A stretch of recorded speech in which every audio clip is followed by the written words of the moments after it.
ఒకటి, అనంతపురం నగరం అభివృద్ధి చెందలేదు, ఎక్కడ అభివృద్ధి కార్యక్రమాలు జరగలేదని ఒక ఆరోపణ చేస్తున్నారు ప్రతిపక్షం. దానికి సమాధానంగా నేను ఒకటి చెప్పాలనుకున్నాను అండి. 2019 ముందు ఎలాంటి అభివృద్ధి కార్యక్రమాలు జరిగాయి, ఏం జరిగింది, ఆ రోజు నగర పరిస్థితి ఏంటి, పంచాయతీల పరిస్థితి ఏంటి, రూరల్ పరిస్థితి ఏంటి అనేది అందరికీ తెలిసి ఈరోజు కంపేర్ చేసుకుంటున్నారు ప్రజలు.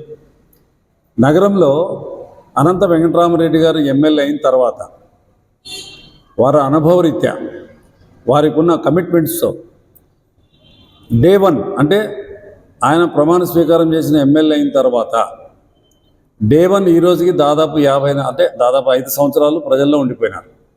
ఈరోజు ఆయన ఇంట్లో ఉండి ఏది కూడా వాళ్ళు చేయలేదు. ప్రతిదీ ప్రజా సమస్యలపైన ప్రతి గడప దొక్కుతూ అనంతపురంలో వేలాది కుటుంబాలు దగ్గరికి వెళ్ళి గడప గడపనే కార్యక్రమం కావచ్చు, వైఎస్ఆర్ ఇంటింటి కార్యక్రమం చేయొచ్చు, అలాగే అన్ని కార్యక్రమాలు చేస్తూ సంక్షేమ పథకాలు అందాయా లేదన్న ఉద్దేశంతో అందరినీ టచ్ చేసి అందరితో మాట్లాడి ఏదైనా సమస్యలు పరిష్కరించకపోతే అప్పటికక్కడికే పరిష్కారం చేసి ఇలా కార్యక్రమాలు చేస్తూ ఇది సంక్షేమ పథకాల గురించి ఒక ఎత్తున ఒకవైపున ఆయన నడిచారు.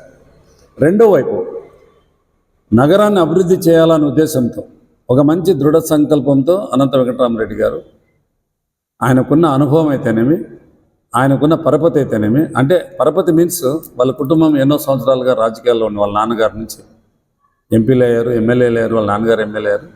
ఆ అనుభవ రీత్యా ఈరోజు వాళ్ళ నగరాన్ని పూర్తి స్థాయిలో అభివృద్ధి చేయాలనే ఉద్దేశంతో ఆయన ఏం కష్టపడ్డాడు, ఏం చేశాడు, ఎలా ఫండ్స్ తెచ్చారో అవన్నీ తెలియదు జనాలు.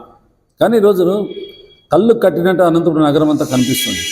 ఫర్ ఎగ్జాంపుల్ ఫ్లైఓవర్ కావచ్చు, ఇక్కడ నుంచి ఎక్కడ వరకు పంగల్ రోడ్డు వరకు 4 లైన్స్ కావచ్చు, ఇతర రోడ్లు అంటే ఇప్పుడు మన గుత్తి రోడ్డు కావచ్చు, hospitals, super speciality hospital, JNT side కానీ నగరంలో చిన్న చిన్న గల్లీల్లో సిమెంట్ రోడ్లు అయితేనేమి ఇటువంటివన్నీ ఆయన పూర్తి స్థాయిలో మౌలిక సదుపాయాలు బాగా ఉండాలని ఉద్దేశం ఒక ఫోకస్ పెట్టి దానిపైన ఆయన అభివృద్ధి చేస్తూ వచ్చారు. ఇన్ని రోజులు ఒక్కరోజు జరిగింది కాదు, ఇది గత 4.5 సంవత్సరాలుగా జరుగుతున్న కార్యక్రమాలే.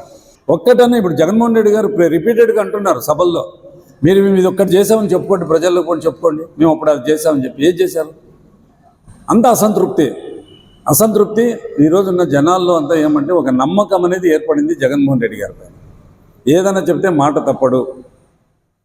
కాబట్టి ప్రజల్లో ఈరోజు పూర్తిగా నాటుకుపోయినాం. మేము గత 2-3 నెలలుగా ప్రజల్లో తిరుగుతున్నాము, మా ఎమ్మెల్యే గారితో ప్రచారం అయితేనేమి ఇంకో విధంగా అయితే వెళ్తున్నాము. ప్రతి చోట ఎక్కడికి పోయినా కూడా మహిళలు బ్రహ్మరథం పడుతున్నారు.